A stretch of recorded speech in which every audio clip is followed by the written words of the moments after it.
A bar talk for episodes, it's essentially we speak to somebody that's good at something, whatever it is that they're good at, and whatever they want to talk to us about. So we did one with somebody from YouTube. He makes YouTube videos online, and he does Dungeons and Dragons, and he gets a bunch of views. So I sent him a message, it's like a shot in the dark, this dude gets a bunch of views. I mean, I don't think he's gonna answer. And then all of a sudden he's like, yeah, I'll do it. I was like, the fuck?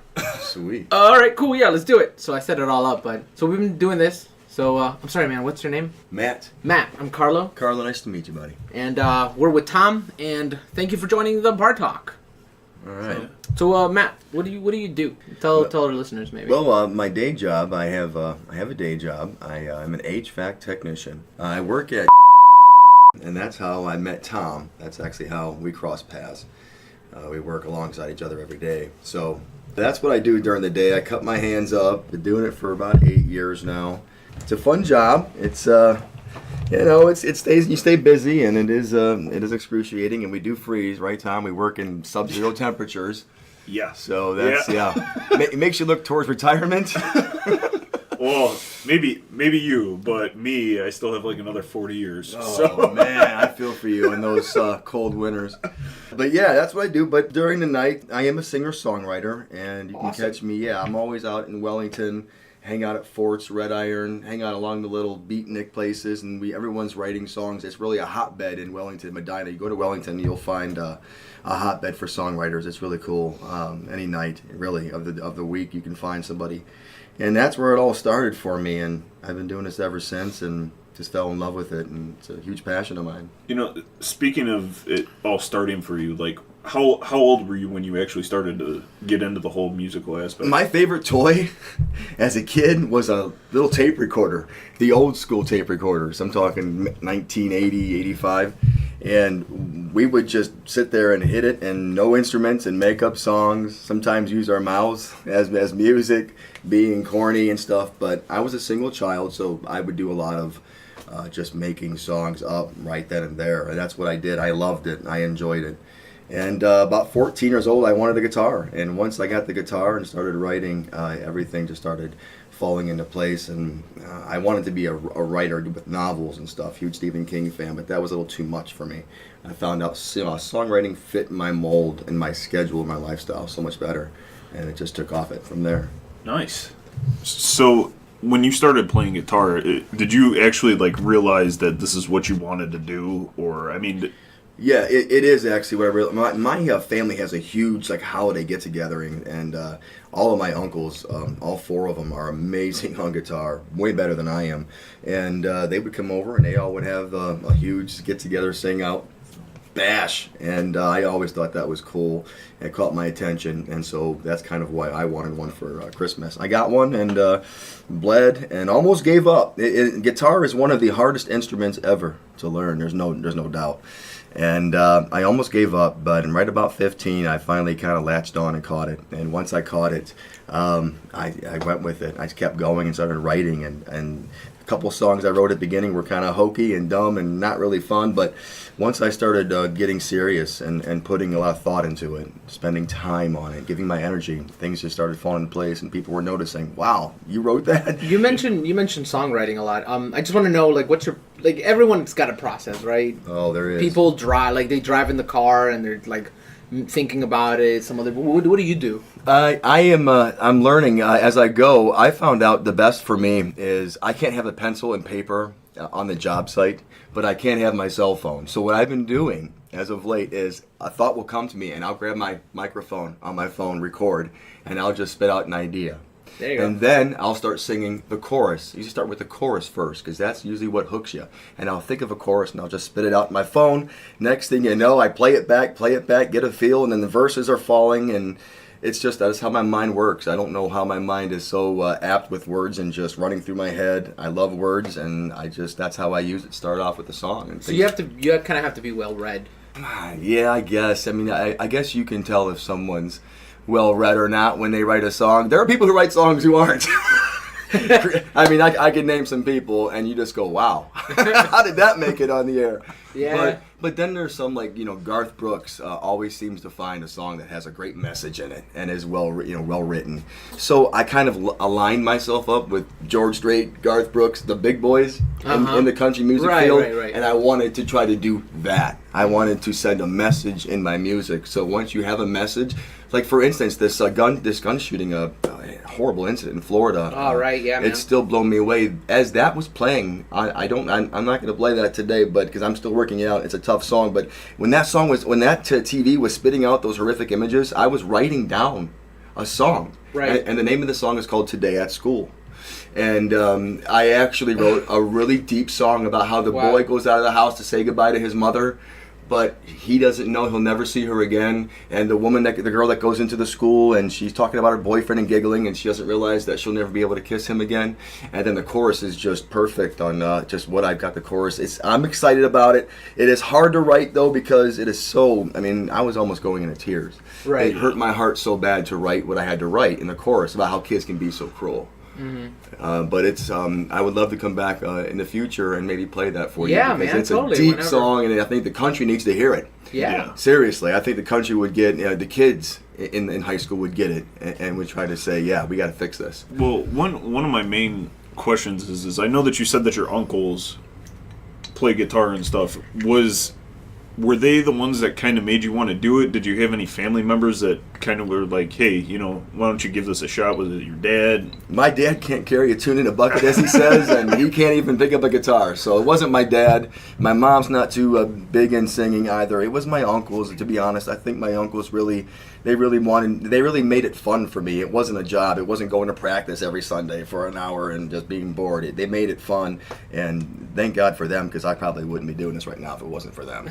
Speaking of practice, how many hours or days a week do you actually practice? Well, I practice easily, I would say 15 to 20 hours a week. I'm on the guitar. Wow. I'm on the guitar writing, at least. At least. It's like a part-time job. It really is. Right. It's a part-time job. You have to keep up with it. It's like current affairs, yeah. You watch CNN. If you need song ideas, turn on CNN. You'll get at least 8 of them in an hour, I promise. Think about this. From the money, the government, from the state of our country. Yeah. You can always come up with ideas and songs to maybe try to make things better. Right. And if it helps somebody and puts them in a better light and makes them think, you've done your job. You could write a Trump song about fake news. Don't tempt me. I will. Oh, man. So, I know that you play, like, live gigs and stuff. Oh, yeah. Do you ever get, like, really nervous before you go up on stage? Or that's the thing. I want to tell you an incident. We were at the Lindley Performing Arts Center in Wellington for the big city talent show they had. And I joined up. I signed up. I thought it was going to be all these older people involved. No, it was all young high school kids and then me. I'm 39 years old. A couple years ago, so I'm late 30s, and they were all nervous. We were in the backstage waiting to go out for the first set, and they're all nervous, and I'm sitting there smiling and looking at them, and the girl comes up and she goes, "Aren't you so nervous?" I said, "Honey," I'm having fun. I said, you have to go out there and have fun, because if you go out there with nerves, you've already lost and you're really hurting yourself. Right. Yeah. So just go out and have fun. Pretend you're with your friends and nobody's watching. Was the best thing I could. She went out and she knocked it dead. I think I went on further. I was surprised. I went through 3 rounds on a place that I really had no business being. It was all young kids, and they were all good. They were all good. And we were talking magicians and singers and piano players and just bunch of people, but I made it to the semifinals. Didn't make it to the finals, but I was just happy to get that far. I was surprised. It was all my own. I was singing my own originals. I wasn't doing any other songs that people know. It was what I wrote. I wanted to just hear their reaction, and it really went well. Shoot, I signed my first autograph at that show. Some young kid comes out with his ball cap. "Here, sir, sign this." I laughed and giggled and say, "I know one's gonna see this, but here, bud, So I know that you said that you lean more towards George Strait and Garth Brooks towards writing wise, but how many different genres do you actually play? Is it just country, or I know that me and you have talked about this before, but for the listeners. I've submersed myself into country, but I've been called by some people who run a studio out in Norwalk, Ohio. They said you're grunge country. He actually records people for a living out in Dirt Sandwich Studios, and I really didn't know what I was. This was about 4 years ago when I started recording music, actually. And the guy comes out and he goes, "Do you know what you are?" I says, no, sir, tell me, because I don't know, and I need a label. What am I? And he says, you are grunge country. Now, I never heard that term or genre. Neither before. have I. What is that? Country? It's alternative country. It's not your mainstream Florida Georgia Line type of stuff that they're feeding people on the radio. It's kind of more of a darker, serious country music. It's different. It's oddball. I am an oddball, so I take it with pride. Is it more like old school country where it's like? No, it's just it's kind of like a metal mix. No, I mean, you know what? Though I did write a song called "This Emotion" where I thought Metallica would really do a great job with it. You know what I'm saying? So I don't just write just for country. I write what's in my heart. It just seems the country crowd has really taken with it, and then they really like it, even though it's me. I don't really. It's just me, and I guess that if it's country, it's country, but that's kind of where I've been fitting in with the country crowd. No, did you have any specific like musicians or artists growing up that made you the way that you are with music, or do you have any inspirations by them? Not really. I didn't. Trying to think. I was a huge Nirvana. They're alternative, right? I was a huge Nirvana fan. So maybe you hear some of that in my music, and I was a huge Stone Temple Pilots, Pearl Jam. I listened to all that. I was a huge metal and rock fan. But when Garth Brooks and George Strait came out and took the industry by storm, I started paying attention, and I said, I want to be like that, where people pay attention to your message. Well, see, it's actually funny because growing up, like when I was in high school and stuff, I was like a big metalhead. Like I loved heavy metal, just classic rock, anything with solid guitar riffs, you know what I'm saying? I used to be a huge Pantera fan. I still am. Yeah, me too. And then all of a sudden, like, I don't know, my junior or senior year, I don't know what it was, but all of a sudden I just started listening to country, and I used to hate country. Yeah. And then I started listening to it, and then all of a sudden I'm like, I kind of like this. This is good. But I don't know, maybe it's just you change with age. It's kind of like your taste buds, You do change with age, and you tend to like different things, but there's always a basic. There's always a base that you always lean on. You can always go back to. Well, it really is. I remember listening to Garth Brooks when I was a kid because my dad used to listen to him. And I liked Garth Brooks, but I didn't like any other country initially because I was like, that's horrible. All they do is sing about trucks and leaving their women. Like, that's it. That's right. You know what they say, if you play a country song backwards, you get your dog, you get your kids, you get your wife back. Yeah, sometimes you still don't. That's how bad some of those songs are. But yeah, country music has had a bad rap. I like that the podium that it brings up. It brings up able to give messages to the country. I think the biggest fans of country are people that can spread your message the most. Yeah. They're not the ones getting totally smashed at your concert like you would at Korn or Disturbed or Drowning Pool concert, Godsmack. I've been to all those, and it seems like the fans that come to country, they want to hear a message, and they want to be lifted up or really feel good about the music. Unless you go to a Chris Stapleton show. I haven't been there. I want to, though. Okay, Chris Stapleton was amazing live. Okay, he was fantastic. He was so fucking yeah. You good could live, ask him because he went with me. Yeah. But everybody there was hammered. They were stoned. Like they were all over the place. This one girl in front of us, she threw up on his fiance's shoe. Yeah. Like it was so bad. I almost got into a fight with these kids because So did I. they were standing like we had like a little spot, right? Yeah. Like it was just us sitting in like a group of 4 or 5 or whatever amount of people it was over there. But then all of a sudden, this group of kids started like taking over the spot that we were at, like standing in front of us and stuff. And we were sitting down. Yeah. And I was like, "Hey guys, do you mind moving over a little bit?" I wasn't like trying to be. It wasn't trying to like be a big deal. But he's like, "Yeah, that's fine, but I can't guarantee that we're gonna move." That we're not going to move over there again. I'm like, okay, sure, but can you move now? Thanks. It was just weird, man. Like, I'm not trying to get in a fight with somebody. And then behind me and my girlfriend, there were these 3 drunk guys, and we finally started to stand up because there were so many people there that this one drunk guy, he grabbed my girlfriend's chair and moved it. And I turned around and I'm like, dude, what the fuck? So, like, I grab it, I put it back, and he did it again. And my girlfriend just put her arm on mine, and she's like, don't, just leave it alone. Like, because it was my birthday present. So my girlfriend got me tickets to go see him because I love Chris Stapleton. I didn't know that him and his fiance and one of our other friends was coming. Oh, wow. So, like, I love him. He's one of my favorite artists. Yeah, he is. And I find it funny because when we were at work the one day, one of the guys who we work with was like, "Oh, there goes Matt again, singing." And we were downstairs. You could hear him upstairs in the building. And he's like, "Yep, here he goes."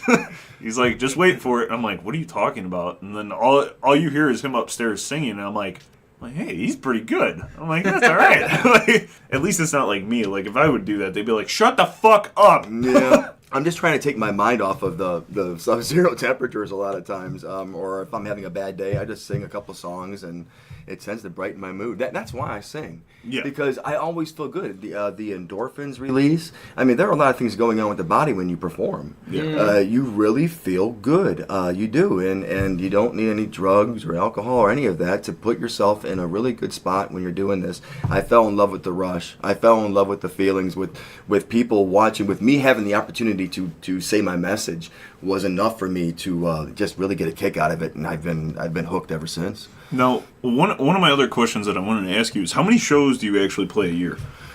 Well, right now I'm with the band Redneck Cadillac. I've always swore off bands. I always wanted to be the solo artist, and and for about 30 years I got away with just being solo artist. But I've been in about 4 bands ever since, even though I swore them off. Redneck Cadillac and I have joined forces about 2 years ago, and we play. We're playing right now about 8 to 10 shows a year.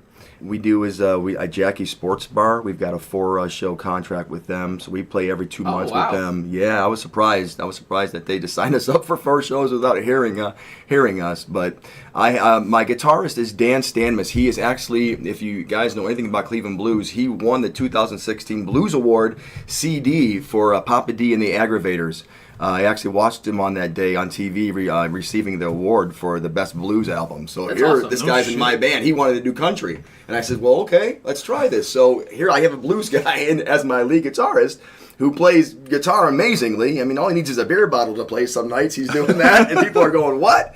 That's how good he is. He's showing off, but that's just how good he is. And I've been blessed, and we've been having a great time for 2 years now, and I hope people come out and see us. I'll be able to let you know, Tom, when we're performing, and I'll give you an update. And yeah, we'd be happy to share it on our page. Not only that, but I would definitely love to come out and see you guys one time. Yeah, you guys got to come out and see it. It's a wild time, man.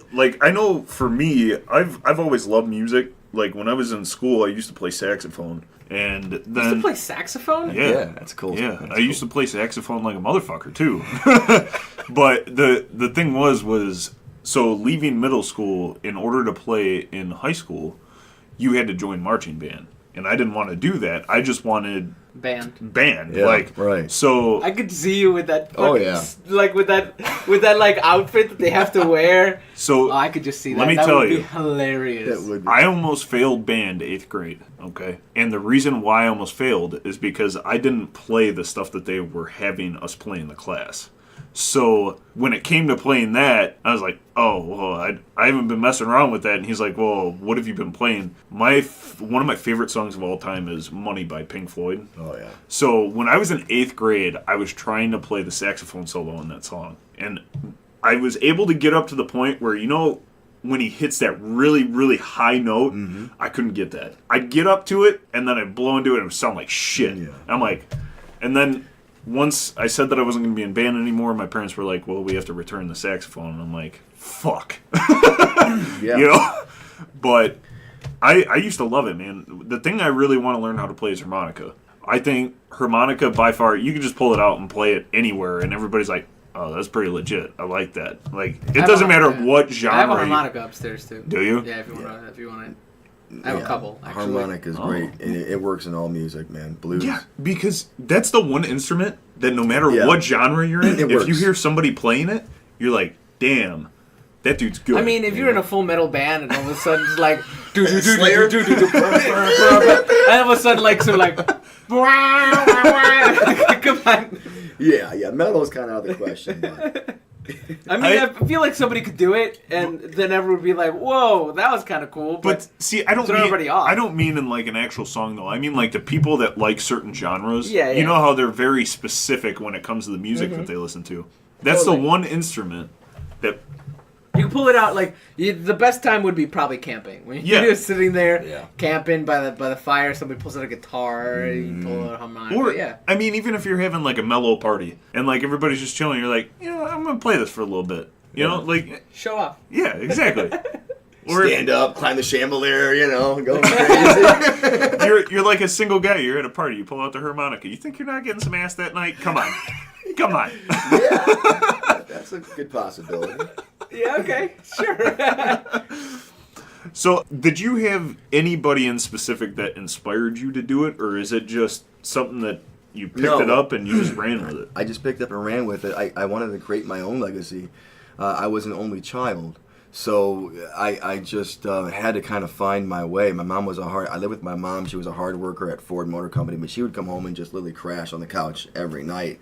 And just literally, I felt bad about it. And so what I wanted to do was I wanted to just try to find something I'm good at so I don't have to go and slave away like we're doing now. Yeah. But that's what I wanted to do. I wanted to become a songwriter, and I just wanted to be the best at my craft that I possibly could.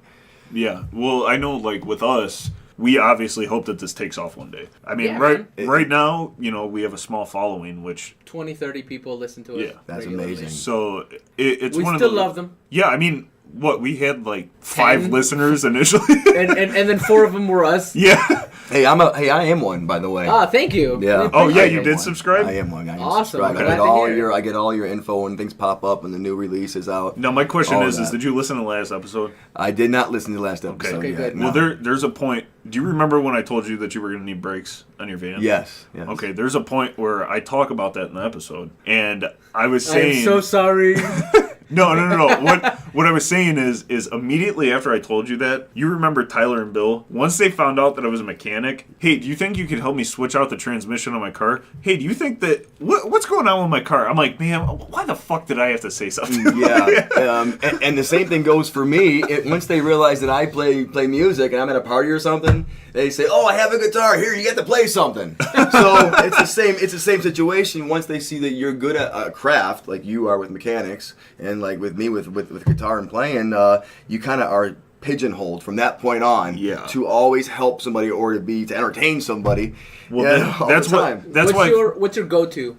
What's my go-to? Well, like a song? Oh, well, whatever. Like if somebody if they go, "Hey, can you play something?" Do you go nah, or do you go, "Yeah, sure," and then you go to a song, or what do you do? It all depends on. Yeah, I mean, usually I pander to them. Okay, Usually I will. Right. I'll do a song and just. Okay, what's the go-to but then song? I'll hand it out. Well, trying to think. Probably.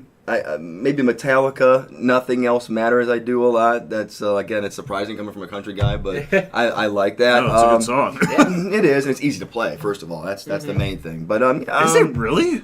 Oh yeah, it's like a 3/4 the whole way, like No E shit. minor, D, and A minor, and you're good to go. Just add the words. Yeah, it's a simple song to play. That's how I was one of the easiest Metallica songs. Now, Enter Sandman's tough to play. That's not easy, but something like that.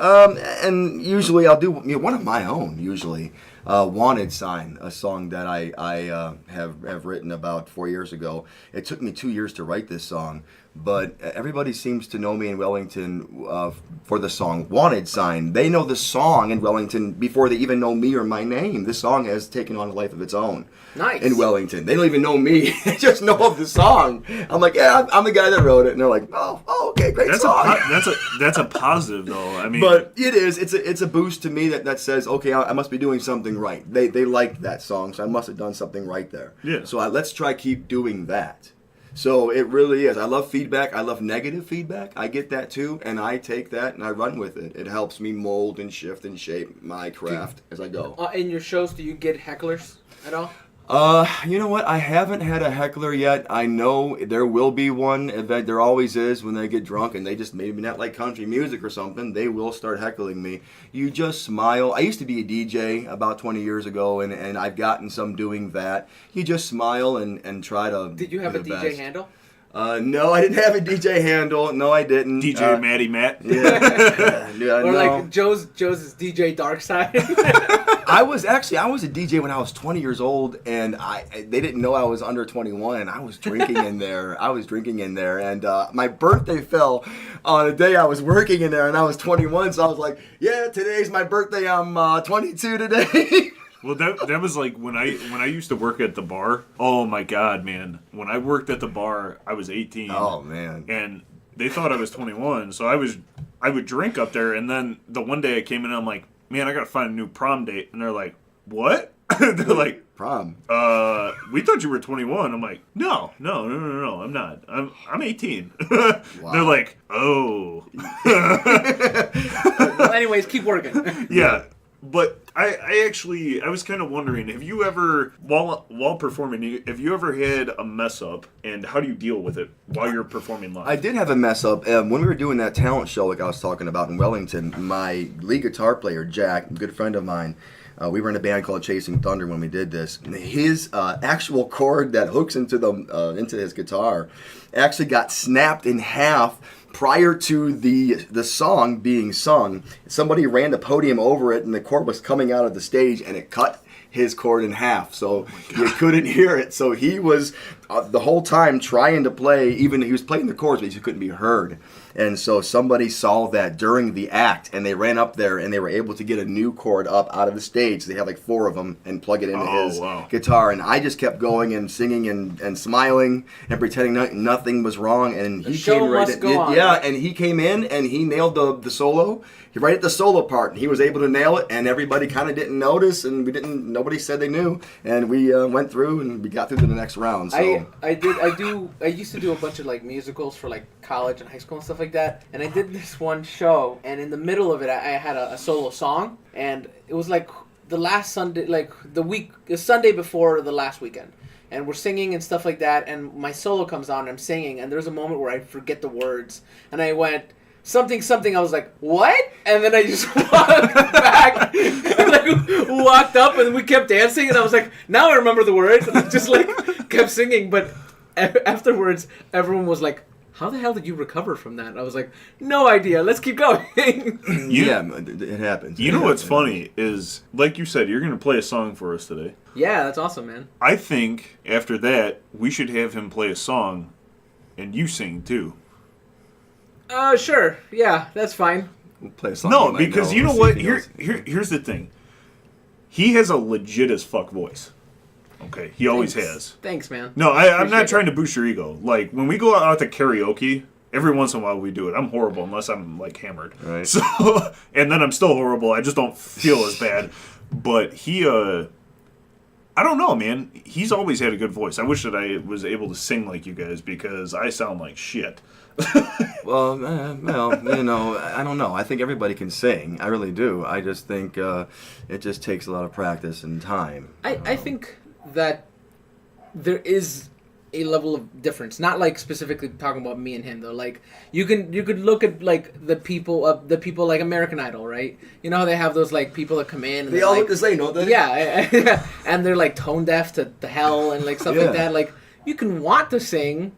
And then you can sing. Like, there's a difference. Yeah. And there's a level of practice and understanding of, like, how your voice and your body works to, like, to really resonate and, like, get something that's, not, maybe let's not say in pitch, but not as bad. Right. And then there's a level of, like somebody that actually legit sings, like, professionally. Do your parents sing? Have you ever seen your parents, your mom and dad sing in the house? My mom sings. Okay, so you probably get that from your parents.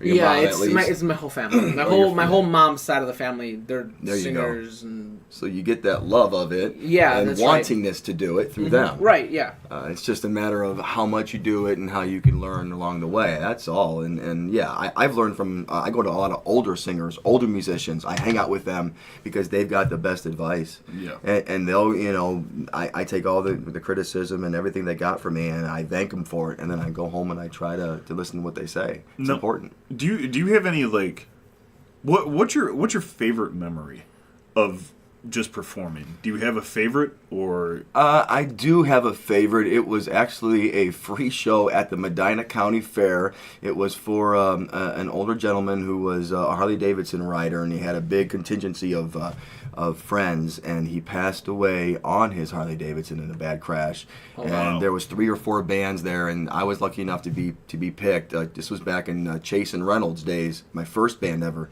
and I got picked to do, in a whole bunch of people, I got picked to go up there and perform about a good 8-song set, just to keep people dancing. There was food there and everything, and they were collecting money at the door for his family because he passed away. So I was a part of the 4 bands, and it was an honor. And to see actually people, it was packed. I'm talking packed. And that dance floor got so packed when I was singing a couple songs like Wagon Wheel they just really liked, and they started dancing. And I never had that many people on the floor dancing to something I was doing. Yeah. And it really impacted me and made me feel good that at least I was taking their minds off of this horrible situation, even for just 4 minutes of the song. I was taking them away, and they were having fun and smiling and dancing. And it made me feel good that I could be a part of that for somebody. It's a morbid thought, but like I want that. Like I want when I pass, I don't want people to sit around, feel bad for each other. I want them to. I want there to be like joy, like, hey, this person was here, and hopefully they affected us in a good, positive way, and we're going to talk about some of the stupid things he's done in his life and some of the funny things he's done, and enjoy it, and maybe listen to some music and dance and enjoy that. Don't worry, I'll make sure that there's alcohol. Yeah, totally. Unless I'm like 80, and then in that case, I'm probably just going to fall asleep. And then it won't be pretty. But you're right. I don't know, man. It's crazy to me because, like, I look back and there are times where I wish that I would have stuck with music, but at the same point, I'm really glad I didn't have to do fucking marching band because I did not want to be a part of that. I didn't want to be that guy. Hey guys, here's an ad. Looking to expand your playlist? Well, Fat Lowell's Radio has got you covered. Lose Your Religion with Reverend Jess and Deacon Sam over on the Church Absurd. Hear nerd culture get dissected on the Fickle Fanboy with RPM. Get drunk at the round table with the designated drinkers. Hear solid and interesting interviews on Unseriously Serious. Do you want to get involved? Send your rant over to the League of Infuriated Nerds. Also, check out the Fat Lowell's Radio Associated shows. Get your not safe for work talk radio fix on the Rob and Slim Show. Get some life advice from Jerry and Cal on From the Bottom.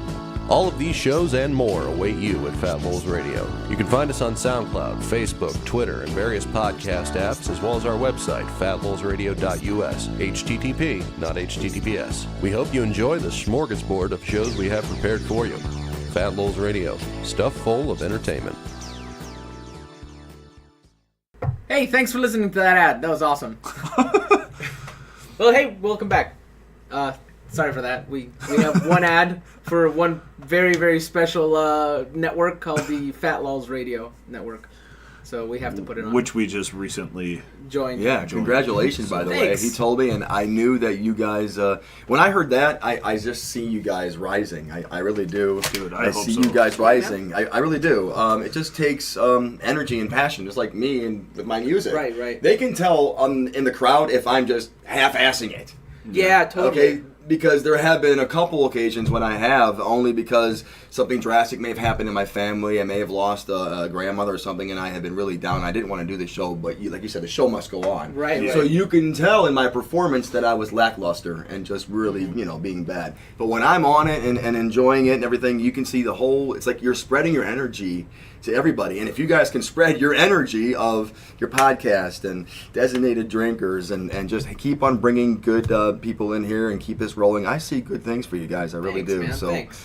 Congratulations. Do you have any good, like, any specific, like, memories that you remember during a show that something funny, something crazy happened at all? I do have a memory, actually, at the Harley-Davidson studios. When I was a solo artist, I was at Forts in Wellington. I was performing, and I had a new drummer behind me that night. Never saw the guy. He jumps down after the performance and, like, grabs my shoulder and says, "Man, you're awesome, man. Why don't you come and play with me at the Cleveland Harley-Davidson studios? We're forming a band. I would love for you to be a part of it." So I went there against against my better judgment, and I did go to the studio. Now, we had a Craigslist out for a lead guitarist and a bass player. This is a true story. I walk into this guy's studio. It's a very small room, like a jail cell almost. I walk in, and I'm hit right in the head with a cloud of smoke. And I'm just coughing. I'm like, what on earth are you doing, Greg? I says, we got 2 guys coming here to try out for this band. We don't know their backgrounds. We don't know their religious beliefs. We don't know anything like that. We don't want to mess with this. What if they're really good in there and you're going to scare them away? And we're not talking like garbage stuff. We're talking like top of the line. The whole damn building is now smelling.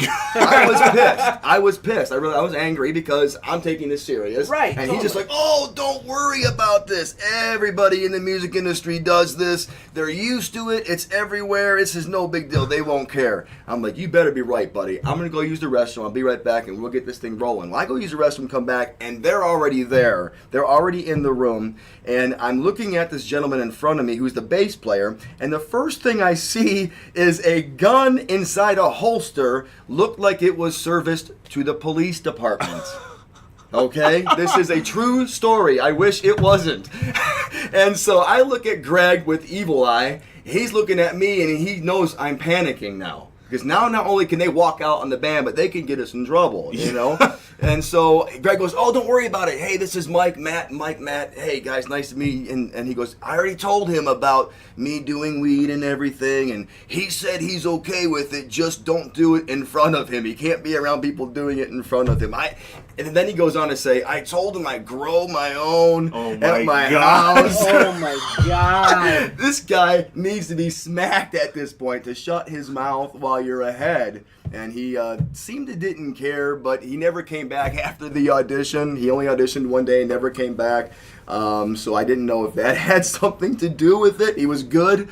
We got a good bass player now, so it doesn't really matter. But, that was one of the funniest lame-ass things that I had to go through in the business. No. Sometimes you have to not, do something like that. And What? Do you have a craziest story? Like something that just insane that you couldn't believe happened while you were performing? I do have a crazy bar story when I was a DJ happened. I noticed at the beginning of the night this lady and this gentleman were arguing back and forth all night at this bar, and it's an old hole-in-the-wall bar, and they were a little, a little different than the other patrons there, and they were screaming back and forth, drinking, and I'm DJing, I put a song on, and about 2 hours later into it, it just all hell broke loose. She grabs her beer, throws it in her husband or boyfriend's face. He then gets up, picks her up by the head of her hair, I'll never forget this, and takes his fist and literally slams it into this woman's face like a man punching a brick wall 3 to 4 times. Jesus. And I'm on the mic talking right now. And I just literally stop and just stare with eyes big as saucers, and the bartender leaps over the bar, grabs him, pulls him down to the ground. She's all busted up. They're calling the cops. We got everybody. Oh no one's paying attention to me anymore. They want to see what the hell is going on, and even I did. I put the mic down, and I went to see what was going on, and when you're in a bar, you're going to see a lot of fights, but I just never thought in my wildest dreams I would see that, and I still could never erase that from my brain because it's so crazy to me. That's my biggest... I can definitely back that up because we had a fight go out in the middle of State Road over here when I was working there. We had to break it up, and it was on St. Patty's Day, and they shut the bar down an hour early because it was the third time that they had to come out. Wow. 3 times they had to come out to respond to a call. So this time, these 2 guys are out in the middle of State Road, fucking beating the shit out of each other. Me and the bouncer are trying to break them up. Fucking next thing you know, we get them broken up. The cops show up. This dude's laying on the sidewalk because he had the shit kicked out of him. They're like, shut it down. 3rd time out here. No more. You need to take a Everybody picture. go home. I'm like, You should have took a picture with your phone and said, Happy St. Patrick's Day. dude, it was just a bad situation. Like, if you are dating somebody who's a bartender or in any kind of service industry, not necessarily like a waitress, but like bartending, any kind of nightlife thing, do not go see them at work because that's what started the fight. Was some drunk fucking guy who was at the bar hitting on this dude's girlfriend. He came up and he got pissed off, and we went to go throw the guy because he was getting like all flirty and shit, and she's like, throw him out. So we went to go throw him, and fucking the boyfriend comes out and just starts hitting him in the side of the face. I'm like, dude, what the fuck? Like, come on, man. He's hammered. He can barely stand up. Like, what are you doing? I don't even know how it got out into State Road. I'm like, did you roll him here or like what? But it's a crazy life, and that's kind of one of my other things that I was curious about, like performing. I mean, it's got to be crazy. Like if there's people drunk in the crowd, like. Yeah, I never had that experience yet where the whole bunch is drunk and you better play the right song or you may have to, get yourself out of there carefully. I've never experienced that yet. I am prepared for that moment. I am prepared for that moment for when all hell breaks loose, and I'm kind of, trying to be aware of my surroundings. First of all, where's the door? Keep my guitar and my stuff by the door. Second of all, when I go to restaurants, this drives my wife crazy. I always have got to sit down with my face facing the door. Never do I want to sit down with my back facing the door. I don't know why I do that. I do the same thing. I don't know why. Is it a pet peeve or a phobia? I don't know what it is, but it's something. Dude, in this day and age, man, it's fucking smart. Probably because I'm worried a guy with a gun might walk in and give me seconds to duck. Exactly. Yeah, like, hey man, my fiance is, I love her, but she is not a spatially, like, aware person. The only thing she's worried about is she's looking at her phone or she's talking to me, telling me a story, and I'm listening, but at the same time I'm also looking around. Like I'm always looking around. So I think it's maybe that guy thing. Really, it has to be because the moment, like, if something was to go down, I'm like, I notice it. If something's to go down, Ashley, my fiance, would be like, oh, something happened 10, 20, 30 seconds ago and it's already too late. Well, see, for me, I have a CCW. So, like, most places that I go, I have it with me, unless, like, obviously you can't carry it in some places. But, like, sometimes when I go into restaurants and stuff, like, my girlfriend thinks that it's weird as shit, but she's gotten accustomed to it. So, like, now when we go to a restaurant and the door's over here, she automatically sits on the other side, and I sit on this side facing it, because if I see somebody come in, or if I see the front end of a gun pop through that door, already out. Done deal. And it's just one of those things where I don't... Hey, Tom, we have an audio podcast. Fuck you, bitch. I don't know if you know this. Fuck you. But people don't see what we I was telling him I want you guys to get a video, and it seems to be the latest craze. A lot of podcasts are doing this. Yeah, man. Can you do that? I want to figure it out for video podcast itself, but I don't know. We can record you playing. That's totally something we could do. But I don't know when we'll get to that video. Video podcast aspect. You know what? We should definitely record him playing and then put it on the Facebook page. Yeah, totally. Maybe not live, but just record it and then post it. Yeah, that's fine. Okay. Cool. Yeah. Wow.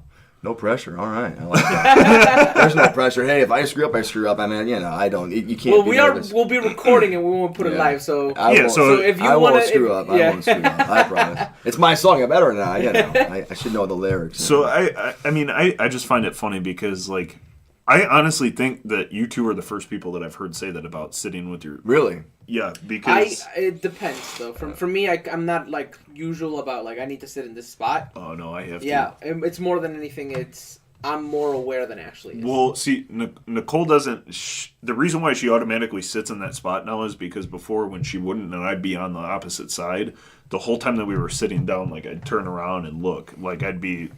not necessarily looking over my shoulders, but I just want to be aware of, like, everything that's going on. Mm-hmm. I don't know. Maybe I'm paranoid. That's a possibility. I don't know. I believe in reincarnation, and I know that's a topic and subject for another show, and it'd be a great one because I got all these theories, cool radical theories. But I believe maybe reincarnation somewhere in our lives, Tom. We were at a saloon, and we had our backs to the door, and Billy the Kid came in and lit us up, and we told ourselves, never again are we going to let this happen. Done deal. That's why I wear the boots. Exactly. See, you probably were some sort of roughneck over in El Paso or something in the 1800s. I'm sick of being a roughneck, though. I just want, like, a nice cushy job like Carlo has. Hey, man, I can't complain. I have a nice cushy job. So the one day while we were at work, okay, I called this motherfucker at lunch. All right, listen to this. I'm like, I won't hold you too long. And he's like, oh, don't worry about it. I'm about to go to yoga. I'm like, what the fuck do you do at work all day? Yoga? Holy. Yeah, my job offers yoga for everyone. Once a week. He works in IT.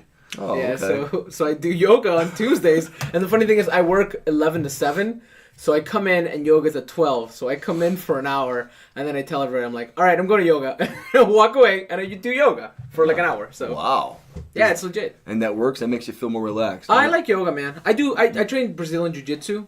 That is the one thing I do. And then it helps with my Jiu-Jitsu. I mean, Some stretching and yeah, definitely. flexibility. Yep. He's all right at jiu-jitsu. Yeah, He's better at yoga. Yeah, probably. You could talk to Angela about it. He'd probably say that's Yeah, the I same wouldn't thing. mess with him. I'm fucking Take with it you. down in 2 seconds. Yeah, no, he serious. could. I went to the class one time with him to check it out, which I keep saying that I want to sign up, but obviously I don't have enough money to sign You're up. good, man. No one cares anymore. But I mean, it's actually really cool because like from the time that I went up there, there's just certain things in jiu-jitsu that you don't realize would actually work. Like, just in the little bit that I was there, that one thing where he showed us where if you get your arms under and you push down with all your body weight, they can't get up and they can't do anything. And it's like that's crazy because you would never think about that. Yeah. Okay, I know what you're talking about. So, if like you're talking about getting your arms underneath the person when they're on the ground. Yeah, and then like when they're trying to push up and stuff, like they can't move, and it's just like something that like if you're ever in a fight and you don't take jiu-jitsu, like you would never think of that. 90% of fights end up on the ground. Yeah. So true. it's always something nice to have because then you know how to protect yourself. Right. Which has always been what I wanted to do. But you Protect myself. You know what yeah. you know what I find funny is I could see you getting into a fight though, and like you're yelling at a guy and you're like, "Yeah, come at me, bro," and then you just lay on your back on the ground like. Get in my. There's a bunch of videos from this guy, and that's all he does. It's just like a comedy skit, but he goes up to people that I think might know, and he like pushes them. It's like, "Come on, bro, let's fight!" And he takes his shirt off, and then he lays down on the ground. And he's like, "Get in my guard."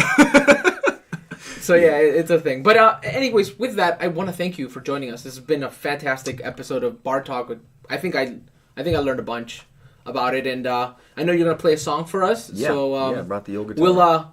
We'll get back in a moment, and you guys will hear that, and then that will end the episode. Thanks again for joining Bar Talk. Call this song Six Friends in the Fridge. Okay, I guess I was drunk on the night you left. I built a tower of beer bottles while you just shook your head. And then you packed all your things, you threw them in the van. And as you drove away, I thought I heard you say that I'm gonna end up dying a lonely man. Well, I don't think that's true, ma'am. 'Cause I've got 6 friends in the fridge to help me out. They told me they can't wait. I ought to meet my mouth. They'll get me through the evening now, baby, there's no doubt. You know they love to party, they want to twist and shout. Yeah, I've got 6 friends in the fridge to help me out.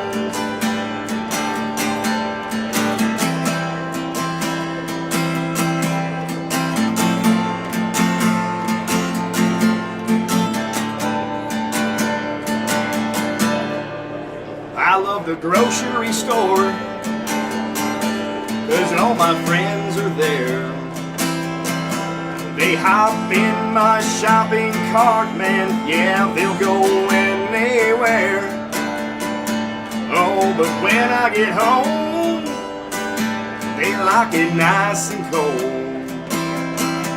They jump into my icebox, man, yeah, they're an Eskimo.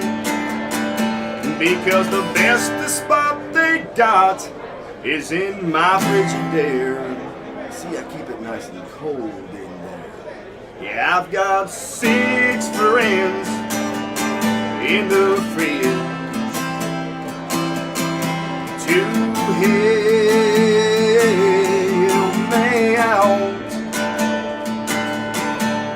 told me they can't wait. I wanna meet my mouth. They'll get me through the evening now, baby, there's no doubt. You know they love to party, they wanna twist and shout.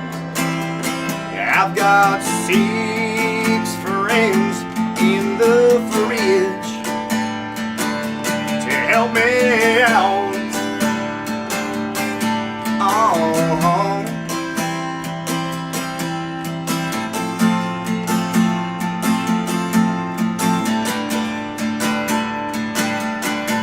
so if you think I'm lonely, well, let's take another count. I've got 6 friends in the fridge to help me out. Oh,